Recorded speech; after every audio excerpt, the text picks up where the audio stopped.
Hello दोस्तों, आप सब जानते हैं कि वैशाख पूर्णिमा के दिन बुद्ध जयंती मनाई जाती है और इसी दिन ही बुद्ध का जन्म भी हुआ था और इस दिन को बुद्ध पूर्णिमा भी कहा जाता है। बुद्ध दुनिया को अहिंसा, करुणा और संपूर्ण विश्व को शांति का संदेश देने के लिए जाने जाते हैं। लेकिन दोस्तों, क्या आप जानते हैं कि गौतम बुद्ध ने क्यों कहा था कि हर पुरुष की 4 पत्नियां होनी चाहिए? इसके पीछे दोस्तों एक दिलचस्प कहानी है, एक इंटरेस्टिंग कहानी है।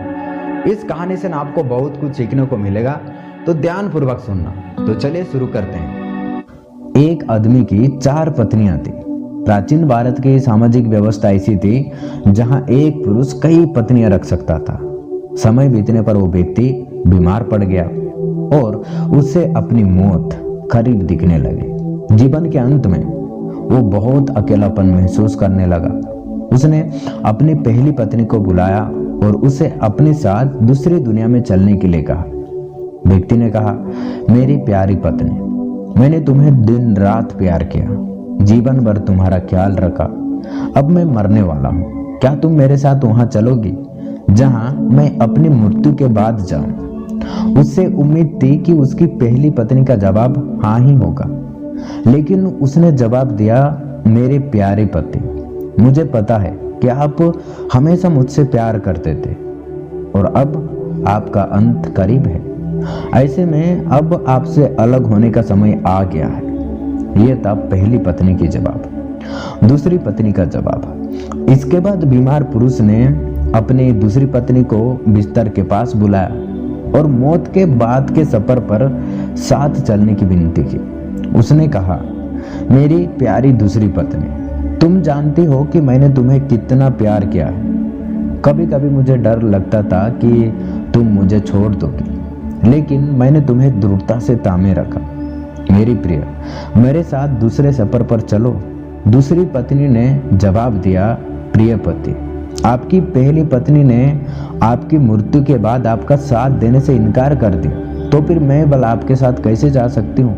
आपने मुझे केवल अपने स्वार्थ के लिए प्यार किया है। यह था दूसरी पत्नी की जवाब। तीसरी पत्नी का जवाब। मृत्यु शैया पर लेटे हुए पुरुष ने अपनी तीसरी पत्नी को बुलाया और उससे भी अपने साथ चलने को कहा।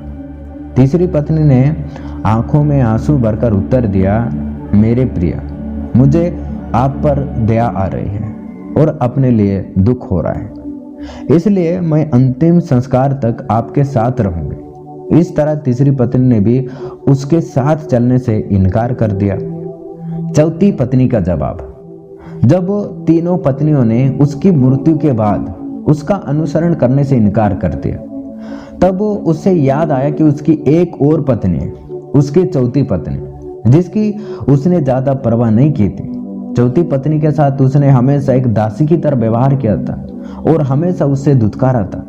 पुरुष ने सोचा कि अगर वो अब उससे अंतिम सफर पर साथ चलने को कहता है तो वह निश्चित रूप से मना कर देगी। हालांकि वो इतना ज्यादा डरा हुआ था और अकेलापन महसूस कर रहा था कि उसने अपनी चौथी पत्नी से भी दूसरी दुनिया में साथ चलने की गुजारिश की। चौथी पत्नी ने अपने पति के अनुरोध को तुरंत स्वीकार कर लिया। चौथी पत्नी ने दिया ये जवाब। पति के अनुरोध करने पर चौथी पत्नी ने कहा, मेरे प्यारे पति, मैं तुम्हारे साथ जाऊंगी, कुछ भी हो, मैं हमेशा आपके साथ रहने के लिए दृढ़ संकल्पित हूँ। मैं आपसे कभी अलग नहीं हो सकती। ये कहानी है एक आदमी और उसकी 4 पत्नियों की। इन 4 पत्नियों का क्या है मतलब? गौतम बुद्ध ने अपनी कहानी समाप्त करते हुए कहा, प्रत्येक पुरुष और महिला की 4 पत्नियां या पति होते हैं और हर एक का खास मतलब होता है। पहली पत्नी या साथी हमारा शरीर होता है, जिसे हम दिन रात प्यार करते हैं। सुबह के समय हम अपना चेहरा धोते हैं, कपड़े और जूते पहनते हैं, हम अपने शरीर को भोजन देते हैं। हम पहली पत्नी की तरह अपने शरीर का ख्याल रखते हैं, लेकिन दुर्भाग्य से जीवन के अंत में शरीर यानी पहली पत्नी हमें अगली दुनिया में नहीं ले जा सकती है। सबका अंतिम संस्कार किया जाता है।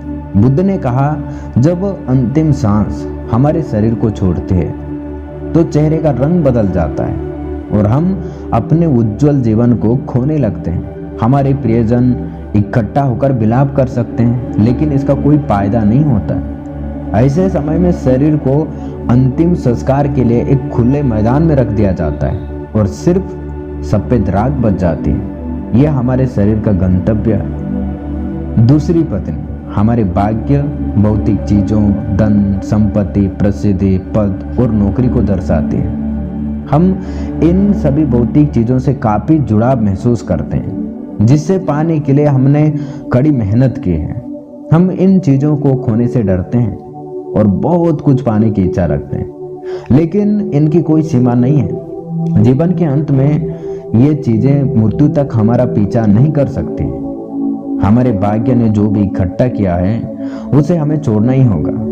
हम इस दुनिया में खाली हाथ आए हैं और मृत्यु के समय भी हमारे हाथ खाली होते हैं। हम अपनी मृत्यु के बाद अपना भाग्य पकड़ कर नहीं रख सकते।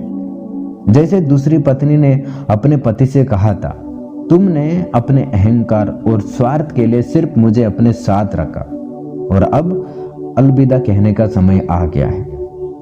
बुद्ध कहते हैं कि तीसरी पत्नी का अर्थ यहाँ हमारे नाते रिश्तेदारों से है। ये हमारे माता, पिता, बहन और भाई, सभी रिश्तेदारों, दोस्तों और समाज की तरह हैं। वो आंखों में आंसू लिए हमारे साथ स्मशान घाट तक ही आ सकते हैं।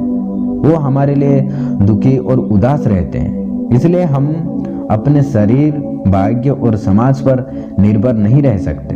हम अकेले आते हैं और अकेले ही इस दुनिया से जाते हैं। मृत्यु के बाद कोई हमारा साथ नहीं दे सकता। चौथी पत्नी का क्या है मतलब?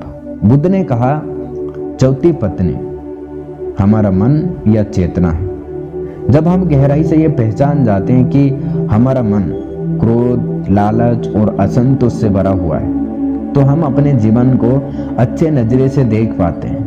क्रोध, लोभ और असंतोष कर्म के नियम हैं। हम अपने कर्म से कभी पीछा नहीं छुड़ा सकते हैं। जैसा कि चौथी पत्नी ने अपने मरते हुए पति से कहा था, तुम जहां भी जाओगे मैं तुम्हारे पीछे चलूंगी। तो दोस्तों, यही था इसके पीछे का रीजन कि गौतम बुद्ध ने क्यों कहा था कि हर पुरुष की 4 पत्नियां होनी चाहिए। तो आशा करता हूँ इस वीडियो से आपको बहुत कुछ सीखने को मिले होगी। अगर वीडियो पसंद आई तो लाइक करें और चैनल को जरूर सब्सक्राइब करें।